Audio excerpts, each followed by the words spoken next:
Photosynthetic. Welcome to another episode of Meet the Grower. Today, I have the very awesome master of cats, Gautama. Hey, man. I see you've brought a visitor to the show today. Yeah, let me just get him down there before he attacks my face. How you doing, man? Oh, not too bad, brother. How are you? Good. It's great to be here, man. And I'm happy to have you here come and talk about your wonderful garden, your YouTube channel, and a few other things. Before we get into that, of course, quick shout out to Mars Hydro, ILGM, love you guys, sponsors of the channel.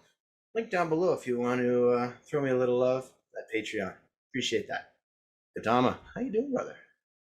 I'm good, man. I gotta hand it out to Mars Hydro. They're some of the most reliable lights. I have a TS 600 and a TS 1000, and I've loved them both ever since I got them.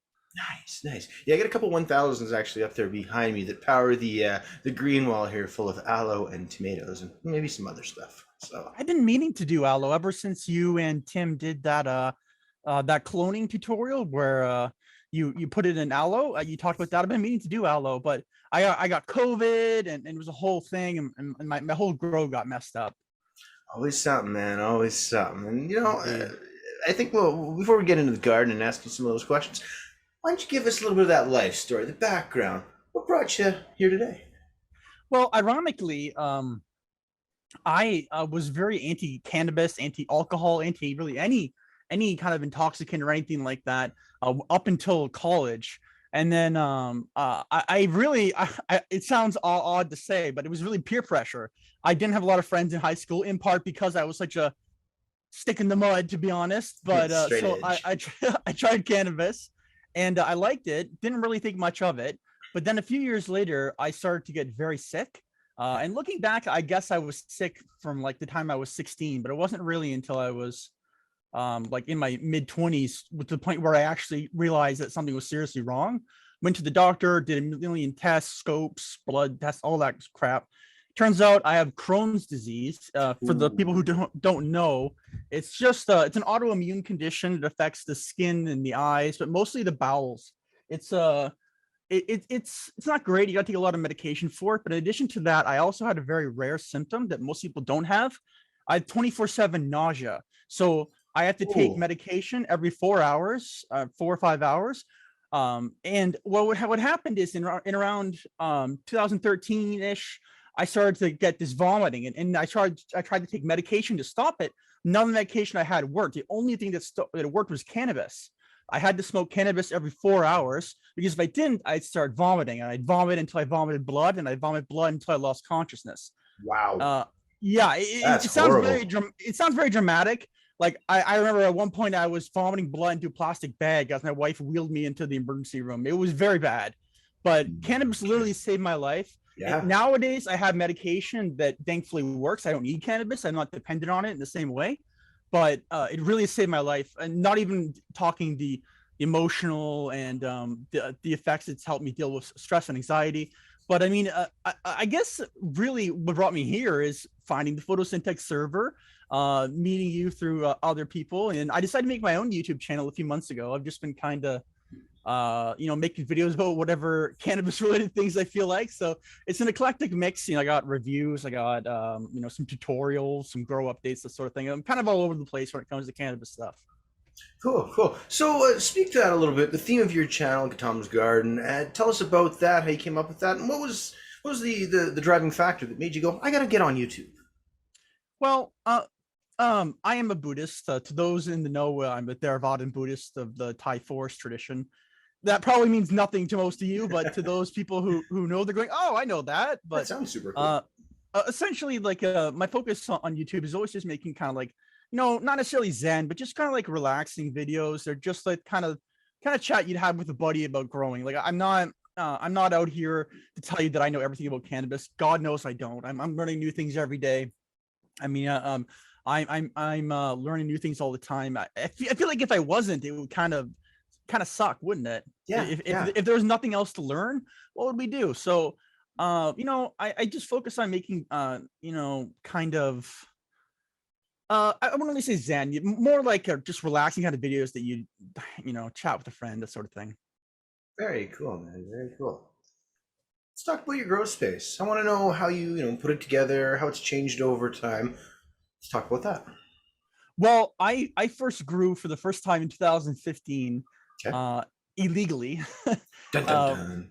Dun, dun, dun. At the time, you weren't allowed to grow cannabis at all, except under the medical program in Canada. Yeah. And I did qualify, as you'd imagine, with the barfing blood and all that. But it was a very complicated process. And I have a video on my channel about how easy it is now to get, your medical ACMPR. But at the Oh, time, truly. you had to pay a lot of money. You had to find the right doctor. You had to find it was a lot harder than it was at the time. So I went without permission for a few years until I was able to grow legally. But my grow space has really evolved. In the beginning, I was growing in a space bucket, literally like a tote with another tote flipped upside down on top of it with Yep. lights that I'd wired up myself. Literally like the kind of light that you put over, like a vanity light that you put over. It has 3 slots. I put in the 2 slot in each one to make 6 light bulbs. It was very dangerous. And then it's evolved a bit now. Now my main space is 8x8. Nice. It's pretty big. It's actually open into a room that I've sealed off completely, like for light and all that.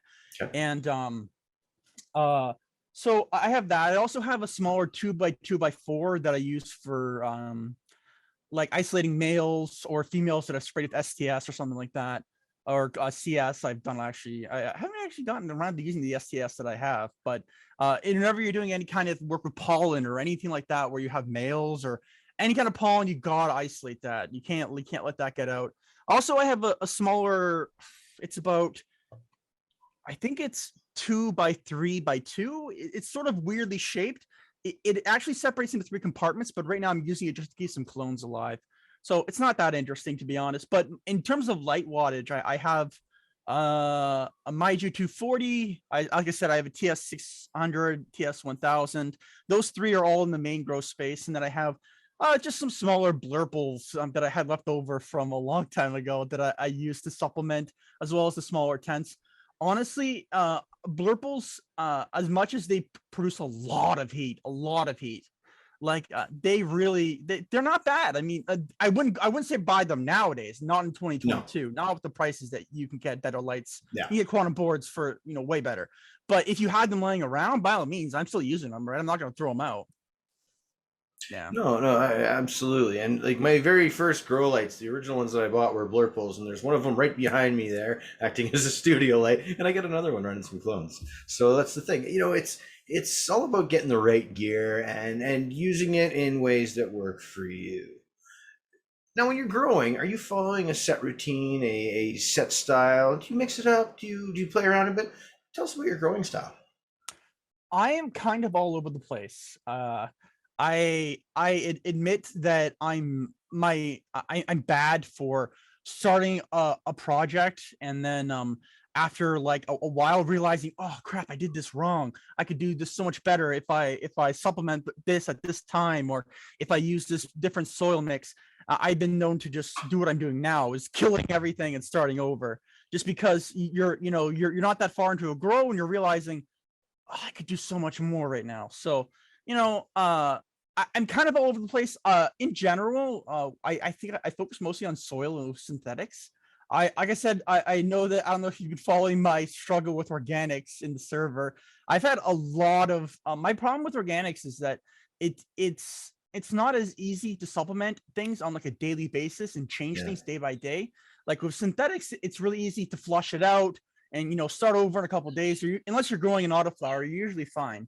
But with organics, you're really charging your soil like a battery, right? So there's not an easy way. You can't just easily take Gaia Green out of a soil, right? You just know it's not that easy. So I don't know. Yeah. I mean, you get like extreme flushing and running so much water through, you're gonna start affecting your roots and whatnot. And I agree. Like the thing about synthetics is it's very much, you get a recipe, you can follow it, you can tweak it, you can adjust it. It's on the fly. It's adaptive. Organics, not so much. It's a challenge in that you've got to do all that planning. I mean, there are some things that you can do, quick recovery, quick feed and whatnot, but not as many folks are aware of that stuff. And I think that can be a bit of a turnoff in that regard. Mm-hmm. I get what you're saying. I think that organics is, I would say, I don't know if I'd say a superior way of growing. It's certainly a more natural way of growing. And I think that with most strains of cannabis, there are obviously when we've gone with hybrids, we've gone pretty far from a natural environment for these plants. You're not wrong. Totally. Like a lot of these hybrids just wouldn't survive in a natural environment at all. Like they're indoor plants and that's it. Like, you know, it's the old meme. Outdoor plants can withstand anything. Indoor plants, oh no, tiny breeze killing me, you know. But it's Well, a giant thing. it's funny because I mean, you think about it in terms of auto flowers and whatnot, being from what is it, the steppes of Russia or the mountains up in Russia, and you can take that and you smash it together with like an equatorial landrace. Like you've got two plants that have had such diverse living conditions, and now let's see what the hybrids are going to be like, and weird things start happening, man. So I totally agree with what you're saying. Yeah, something like that would produce an amazing phenotypic variety. Siberian ruderalis is notoriously hard to get to pop. You have to cold shock this. Is kind of off topic, but you have to cold shock the seeds.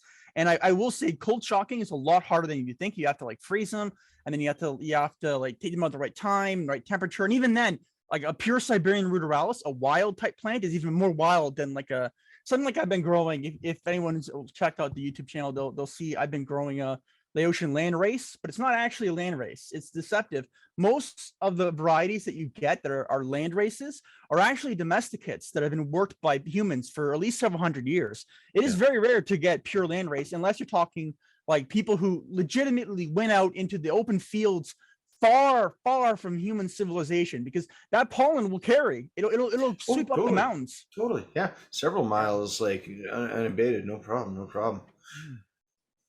What was your favorite grow? I'd have to say freak show. I did Yeah.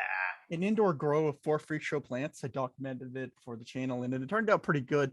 Got them through Wildwood, and of course, as you know, everything from Wildwood is just a banger. So you know, the freak show was really crazy. I ended up crossing it, doing a just an F1 cross with a few different varieties from Jody, and the bud on the freak show turned out very piney, that had very strong pine overtones, and I found that it produced a very euphoric high, even the non-seeded bud. So I would say that if you're going into freak show and you're looking for like a premium high THC or high CBD bud, you're not going to get it. It's a novelty strain, but it is worth growing because if you're the kind of person who likes like showy grows, if you do Instagram or anything like that, if you really just like the artistry of growing cannabis, freak show is a really great one to do because it is a beautiful plant. It doesn't even look like cannabis. My mother-in-law, who doesn't know anything about cannabis, looked at it and didn't think it was cannabis. She thought it was a different plant because the leaves are so different. They look like pine leaves almost. So not to say that was for sure my favorite, bro. Yeah, and I've got the one male myself that I've grown out and had some fun with. I've done a few crosses, although I haven't grown those out yet, and I would like to continue going with those. Very much plan on playing in the breeding space too, and with specific purpose in mind. I don't want to just chuck pollen for the sake of chucking pollen to make some beans. Oh, no. I'd like to have a purple freak show or a black freak show, something with some different color to it. You know, possibly get that cross with the different strain, bring some different flavors into it and whatnot. So a lot of different things to play with. It's important to step with purpose in life. You know, you never want to just be. Would you just throw? You know, would you throw? I don't say throw your seed, but would you throw anything out just wide out in the open? You know, like be cautious of that. Too many people. I think the market in general is flooded with too many unstable F1s. You shouldn't be. Honestly, I think unless it's a well-known strain that has hybrid vigor and F1s, you really shouldn't be selling F1s. In my personal opinions, I have bred F2, F3, and still encountered problems as a breeder. So it's not something that you can just dismiss. You really need to work on it. You need to do testing. You need to do a lot of stuff. So I mean, pollen chucker. A lot of people don't like being called that, but there's a reason why it exists. You know, I'm not sure how I guess if you call someone a pollen chucker and they're very offended, they're almost certainly are a pollen chucker. You're not wrong, man. You're not wrong, and I agree. You gotta do stuff with purpose and whatnot. Don't just smash plants together because you can't. Smash them together with love and with care, and try to do something. What do you think a problem most experienced growers tend to underestimate is? I think that probably Um, this is a hard one. So I was thinking about this actually when you had originally told me the sort of thing that you wanted to talk about, and I was thinking, what is the some of the that I would underestimate as a grower, and I would say is people underestimate how much the plant can take. So, like Yeah. with the exception of a few varieties, cannabis can take a lot. Like I've seen, like when I push synthetics, I push hard. I burn the tips most of the time. I'm pushing, with the exception of maybe autoflowers in the first 2 weeks. With autoflowers, it's easier just to put stuff in the soil to begin with. Why try to balance out? That's in cocoa, but that's not the point. The point is they underestimate how much the plant can take. The cannabis can take a lot. It can take a real beating before it gets hurt. And even if it does get hurt, you generally can fix it. I think that if you're an experienced grower and you can recognize problems as they come up, you won't have a problem pushing your plants to the extreme, you know. I agree with that so much. I mean, the vigor with this plant, how it adapts to different environments, stress, pain for that. It's funny. I was doing some transplants last night, just mouse plants, some succulents and whatnot. And you work with cannabis so much, and it's like you can take a plant, you can grow it for 3-4 weeks and get massive root zone and just tremendously, good sized plant for just a short period of time. And these succulents I'm working with last night, it's like, boy, there's no roots here. How come these aren't growing out more? It's just, I don't know. You get used to working with something. It's interesting in that regard. Now, I'd like to know about the best bud that you've ever had. Be it something you grew or maybe something you got from a friend, purchased. I would say this is really a tie between the most potent and the most memorable. So the most potent would be the very first time I smoked strong cannabis. I remember I was in college. I went to my buddy's car and we smoked what he called Kush, and I never heard of it. I remember it was $40 for like a dime bag or for an eighth or something like that, and which was a fair bit of time. So I was like, I'm skeptical, but I remember that day. That was the first time I had ever like disassociated or anything from smoking cannabis, to the point where I just like don't even remember the rest of the day. I was very high. So that was a very memorable experience that I remember still even now, a decade later. I will say probably the very, very best, I placed just slightly over that, would be Barney's Farm Blue Cheese. It was my very first grow in a space bucket. I yielded less than 8 grams. And it was very special. It tasted poor because I cured barley and I dried shit, and it was full of newts. But it was bud that I grew myself. Bud that had come from seed that, from pop to smoke, I never left the basement. So it really means a lot to me to do it. And I mean, I think that any grower's first grow is going to be something you'll remember. But I mean, I still remember the acrid, bitter deliciousness of the Barney's Farm Blue Cheese, which I did not do justice. They're a pretty good breeder, but I did not do justice in that grow. That's for sure. Yeah. You gotta get through that first couple ones, make those mistakes, learn, and just get better as you go. And I think that's the thing. Even though you make a few mistakes, you still got bud at the end that you can smoke. So that's the ever important part. Of course, most of us, I think, have always, I shouldn't say always, have traveled down that path where we made the mistake of maybe not paying too much attention to pest management, and we end up with some sort of infestation. Have you ever traveled down that unfortunate road of bugs? Tell me about it. Um, in my personal grow, the only problems I've ever had with bugs are fungus gnats. I have been lucky to never have to deal with thrips or with aphids or anything like that. I've been growing for just under 7 years ish now, and I've been very, very lucky. Fungus gnats are only really a problem when you overwater. Yeah. And the best thing you can do for fungus gnats is nothing. Leave it alone and let it dry out. So, I mean, I've been very lucky. I those sort of things I will say. If you end up with thrips, I know last time you had thrips, I saw your video. You just nuked them with a smoker or gas or whatever. Yeah. Used a That's fogger. you gotta I'll say this to anyone, any grower, new or old. If you have any kind of infestation, you need to get on it the day you see it. Don't sleep on it and do it in the morning. Don't leave it for tomorrow or you're tired from the workday. Do it and do it right away. Just if you need to kill every plant and sterilize your space, do that, because it'll be better for you than letting those bugs proliferate to the point where they leave the grow space and you can't, like, that's another thing too. Houseplants, when it comes to pests, don't have tons of houseplants in your house. Don't bring houseplants from other people's houses or from nurseries, stuff like that. It's very, very basic stuff. But I've personally been very lucky with pests in general. Yeah, yeah. So do you follow a regular IPM regimen? The only the only really schedule that I follow is generally near the beginning of flowering, or sometimes twice in veg if I'm doing photos. I will spray with insecticidal soap just as a precaution. I do have it, and I generally do a foliar feeding sometimes if it needs it with humic and fulvic acid, I think it is. I've overused it. Don't overuse it. It burns the crap out of the leaves. But I like to do insecticidal soap just as a precaution, because sometimes you can't see things. Sometimes and I had, it's so cheap. Insecticidal soap comes in a big jug. You dilute it with like a few drops. It's easy to do. It's not particularly harmful, and I would never spray it on buds, but as on vegging plants or plants that have just shut up pistils, it's okay. It's fine. Yeah, for sure, for sure. And that's the thing. I mean, you just hit them regularly and do it properly. Keep clean grow space, all that jazz, and you usually should be without issue. Mm-hmm. Stepping outside the grow room now. That big issue with the plant that we love, the stigma around it.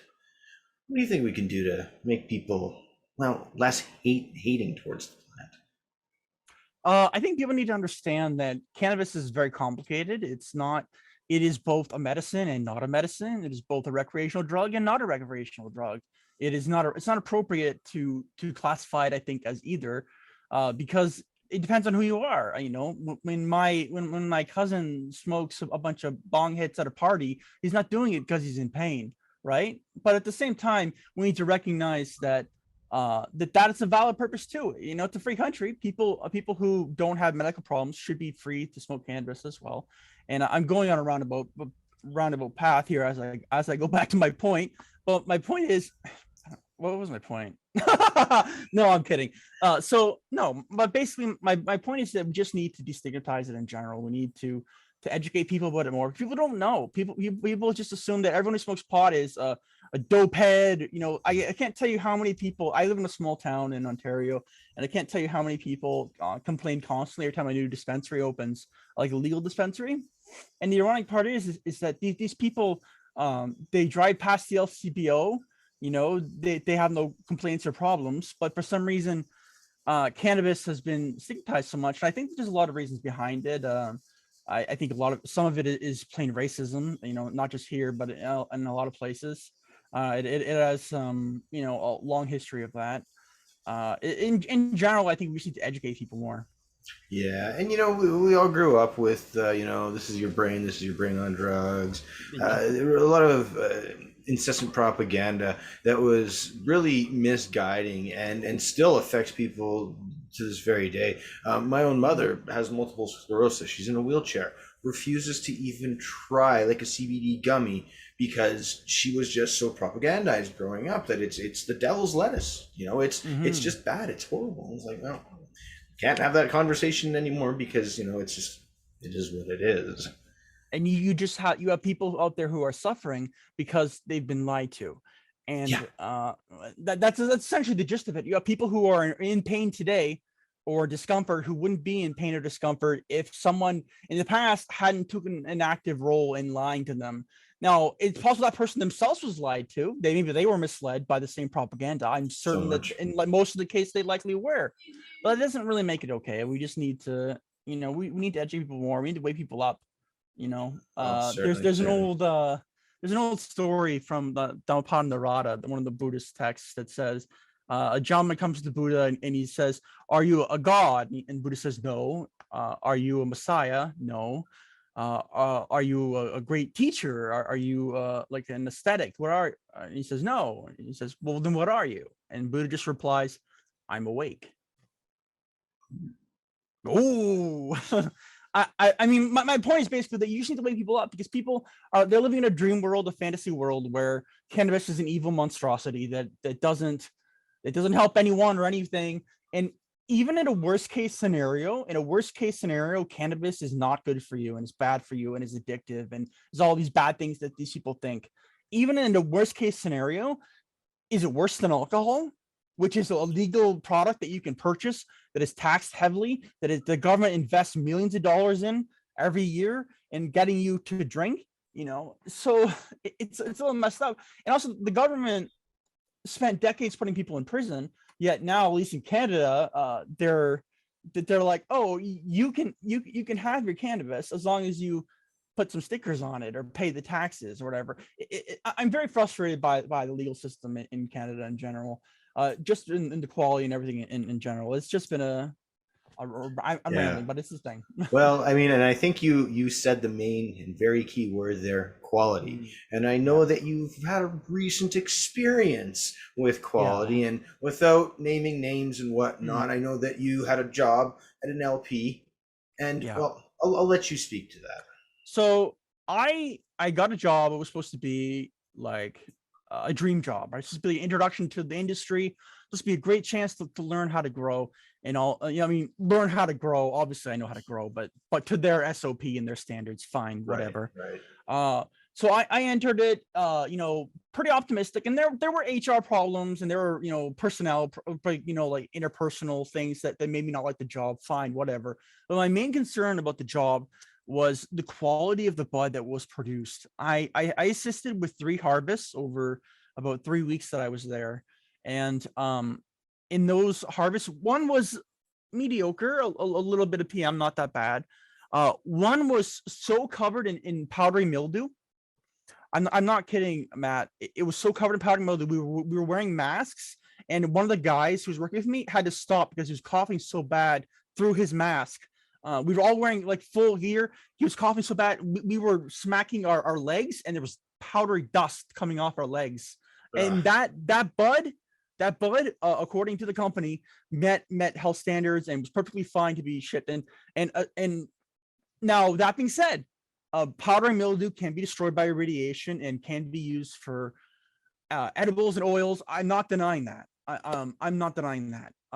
But the problem is that, would I be comfortable putting my name on that? Would I go to a store and buy that? Ironically, you get a discount working there on those brands if you go to certain stores in the local area. But I would never smoke it because I saw it was so terrible. The third grow rather, was so covered in insects that a lot of the bud was literally speckled black. It had little black specks on it. And it was so disgusting that I brushed against the side of it, and there was 15 to 20 aphids on my arm. I started panicking and freaking and slapping them off because it was so bad. And that also was sent to I think actually a medical, I won't state where and in what country, but it was sent to a medical country in Europe, a medical community in Europe. So like sick people in Europe, you know, and I mean, like, they're not Canadians, but they're still human beings. They shouldn't be smoking bugs. And whether it's irradiated or whether it's made into oils or anything like that, my biggest frustration with LPs, licensed producers in Canada, or at least this one, was that nobody seemed to care. Like, it was always someone, it was no matter what happened, it was always someone else's responsibility. And it was always like, and there's always an excuse. It was, well, we're behind, or another thing. You want to know why they had these problems? In part, it was designed. A lot of these LPs used the similar designs, but we had 3 humidity sensors in each greenhouse. And 2 of the 3 humidity sensors, when I came in the morning, said that their high humidity was 94% overnight. Now, you tell me what greenhouse in flowering, mind you, this was a flowering greenhouse with thousands of flowering plants. Now you tell me, would that be okay to you to have 94%? I wouldn't put it. I would hesitate to put vegetating plants in 94% humidity. It would be dripping in there. I'm just getting mad. Yeah, I'm just getting mad. I mean, yeah. So I mean, I won't speak too much more on it, but I will say, if you're in Canada and you're buying like legal licensed producer weed, you need, I don't want to say to stop, because obviously some people don't have that option, but you know, maybe do some research, look into it, look online. Like I said, I'm not naming names. I don't want to get sued. And there's a difference, because there's a difference between saying like, that's the thing, is we were forbidden for bringing cameras in there for I thought it was odd that we weren't allowed to bring our phones Obvious in, reasons. but Yeah. obvious reasons why we weren't allowed to, why they were so strict about it. But that's the thing, is I don't have physical proof. And even if I did, whether I'm allowed to speak about this, I'm just some random guy. I'm not fighting corporate battles with legal lawyers that go on for years. But my advice is just, if you're smoking licensed registered weed and cannabis, for the love of God, research it, try different stuff, and get a scope. Look at your weed, see if it has dead bugs in it, see if it has powdery mildew in it, because there's a good chance that it does. Yeah, that's just so disturbing. And I think ultimately, shame on you, Health Canada, for letting this practice go. Like, it's okay to have your grow go horrible as long as you irradiate it. That's fine. It doesn't matter. That's just ignorant. The ironic part is I was told by the quality assurance person that the 28 gram, the ounce bags, according to their target market, the medical customer who buys a 28 gram bag, is looking, or is willing to accept lower quality product because they're looking for a bargain. So therefore, they specifically put the irradiated stuff in the large. So when you're buying like an ounce, you're getting worse bud than you would get if you bought like an eighth, because the eighth is going to have the bud that's hand trimmed, has less PM on it. And I'm not saying this is true of every licensed producer. This is only my personal experience, but the whole thing has made me more committed to growing my own bud, to making sure that I'm not inhaling anything like this. Because I mean, I got enough problems as it is. I don't need to be inhaling aphids, or mold or whatever is on there. Yeah, grow your own, folks. We're here to help you. Hey, hope.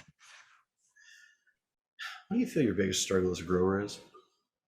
Patience. Growing is something that you need to be patient. I mean, you can't rush perfection. You can't rush plants. It's life. Life happens whether you want it to or not. So it just continues on. It's on a set clock, especially if you're doing like autos. Like they don't care. Like cannabis in general, like it grows and it grows. So once you flip the flower, you can defoliate, you can do LSC, you can do whatever you want to do, but you can't speed up the plant's natural genetics that's telling it when to flower, when to finish, when also. So I mean, all you can really do is just be patient, and that's my biggest struggle. I've been known to just sit in there in the middle of the night and just stare at the plants, just plucking a single leaf off and going, oh yeah, it needed that. I didn't waste my time. And then so patience is something I need to work on. I think that's true in all parts of my life. I think patience is kind of an issue. So I think in general, it's something that I could work on. Sage wisdom, man. We all need to slow down and take a step back. But certainly in this day and age, smell the flowers. Hell yeah, man. Hell yeah. Let's talk gear. I want to know, what do you consider to be the most important piece of gear that you have? I have an AC Infinity Cloudline T6 with the controller. It's not the newest version of the controller. I think I might do a review of it, because there is a newer controller out there that I don't have, and I'm curious. Maybe I might pick up and do a comparison of, just because the new one has Wi-Fi, Bluetooth, it has all those extra features that my current model doesn't have. But the AC Infinity Cloudline T6 is a great series of fans. I'm sure you know. You can set like humidity and temperature levels, and it'll turn on and speed up and slow down when it needs to. So having like a controller that has a humidity temperature sensor, that it, automation is key. Don't make things when you're trying to control your environment. The last thing you can do, or the best thing you can do is automate things, because you don't want to be going in there all the time, putting a bucket of water in to make sure the humidity stays up, or turn your humidifier on and off. Get a humidifier with a sensor if you need it. My space is very dry because I have a lot of lights, like I said, and blurples and stuff. So, I have 2 humidifiers in there. Even in flowering, sometimes it's hard to keep it up to the point where the plants like it. So, I mean, personally, like I said, the Cloudline T6 is probably my most important purchase, I'd say. Of everything I've ever purchased, I'd say it's probably has paid off the most when it comes to controlling my grow space. Conversely, what's been the worst piece of gear? Blue mats. I bought a whole bunch of blue mats, thinking that they'd be a nifty, cool thing. And I found two things. One, they're frustrating to use because you're constantly refilling the water, and which is annoying in of itself.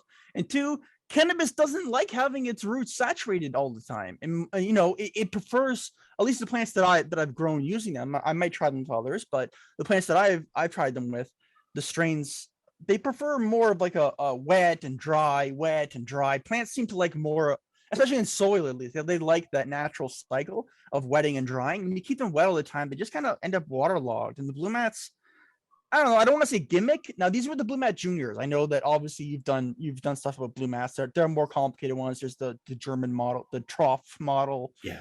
There's a whole bunch of different models, but the blue mat juniors, at least to me, turned out to be kind of disappointing more than anything. Yeah, because you can't really dial those in at all. You can set your reservoir up or down to get a little bit more flow. So I've played with those myself just a little bit. And you know what? I had some in the veg space, used it for a little while. Didn't really end up keeping them in there just because I found difficulty with them as well. The current system that I have with the troughs, a little bit different because you can dial it in. I've got the moisture sensors in the soil, so I'm not saturating the roots and whatnot, because certainly that's a concern with just about any plant, short of something that lives in the water, of course. So no, they definitely have a learning curve. Anybody who's been following the channel has been seeing me struggling with them the last couple of weeks since I put in the blue soak, and I'm still continuing to struggle. I'm actually gonna probably pull that out. Yeah, just go back to drippers, and that's okay. I want to use it in the garden. It's all about pressure. It's just one of those things. One of the tools where you got to learn it, use it, and understand that sometimes there's constraints. Yeah, it's fun to try new things, and sometimes it doesn't always work out. But I mean, if we always did what we did before, society would never progress in anything, right? What would you give to someone as advice if they asked you where do they start to get growing? I would say I don't want to necessarily find a mentor necessarily, but join a Discord, join a forum, go to a subreddit, find people who know what you're talking about. There's no reason to reinvent the wheel. You don't need to relearn. You don't need to be out here experimenting on all kinds of crazy stuff. All you have to do is find someone. There's so many people like in the photosynthetic Discord server who are willing to help you like 24/7. You need help with anything, post a photo of your plant. It's dying. What do I do? They'll tell you. So there's no reason to be out here on your own floundering in the ocean, right? Find a pal, get in the boat. We're all here. Get back in the boat, man. So, Yeah. Hey, if you want access to the server, photosynthetic1@gmail.com. I just don't post the link because you get too many peeps. Yeah, it's just bad things start happening. Drama, blah, blah, blah, blah, blah. Now, what can we as experienced growers do more of to help the new growers out? I'd say do what we do. I mean, educate people, talk about different stuff. You do weekly discussions at times. You make YouTube videos, obviously. I make YouTube videos about stuff. So I mean, as long as we're actively educating people as like the older generation of growers or whatever you want to call us, as long as we're actively out there trying to help new people and actively trying to like bring them into the community, into the fold, I think we're helping the community. We're growing. I think that I would love to live in a world where cannabis wasn't regulated as strictly as it was here or elsewhere, and I wish we could just grow it more openly, and I wish people wouldn't steal it. And I wish, I wish for so many things in the world, but I would say as older growers, the best thing we can do to new growers is just to be mentors, to help them grow, to be there when they need help, and be there to answer dumb questions. Don't berate people for asking dumb questions. Yeah. People sometimes they're just like, oh, check the chart, check the pH chart. You don't know what pH to do. It's like, no, man. I mean, sometimes people just sometimes they just want to talk to a person who would say, hey, man, I think you need to pH that a little more high or something like that. Sometimes it's as simple as that. Empathy goes a long way, especially when helping somebody to learn. Where do we find you online, Gautama? You can find me at Gautama's Garden on YouTube.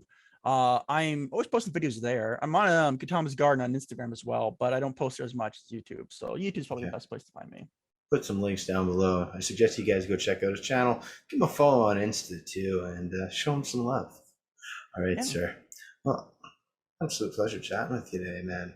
I think you offered some good sage advice on a few topics there, and certainly your experience with the LPs is one that, well, people should really look more into. Like, Yeah. find out where your product's coming from, folks. If you don't have the ability to grow your own, and if you don't have the ability to grow your own, there are folks out there who might be able to help. I mean, you can get a caregiver grower here in Canada. That is entirely possible. Yeah, for sure. So, Tom, I guess the last question, the one I like to ask everybody, what do you see as the next big thing for cannabis? I think cannabigerol, CBG, is probably Ah, the next big thing. It's very effective in treating. I won't show the bottle because I don't want to be advertising that brand, but I do have a bottle of CBG that I use like for my own digestive. CBG is very good for the digestive system. well, Helps a that's lot with Crohn's symptoms. I'm trying to get a hold of some CBG seeds from Europe, just to do some breeding experiments with, see what I can push the CBG up to. So it's always fun to try new things, but I think CBG is probably one of the biggest ones. There's so many other cannabinoids. People focus on yeah. CBD and THC. There's so many other cannabinoids out there. Don't limit yourself, guys. There's a whole spectrum of it out there. Same with terps. Yep, yep. Couldn't agree with you more. I mean, we're all individuals. We've got our individual cannabinoid system. Sorry, endocannabinoid system, Mm-hmm. and internal, and it's like what mine does and needs is going to be different from what yours does and needs. So find what works best for you. Okay, guys. Well, that being said, Gautama, it's been an absolute pleasure chatting with you, sir, and look forward to seeing more of that content coming from you real soon, guys. I suggest you go give him a follow. And that being said, guys,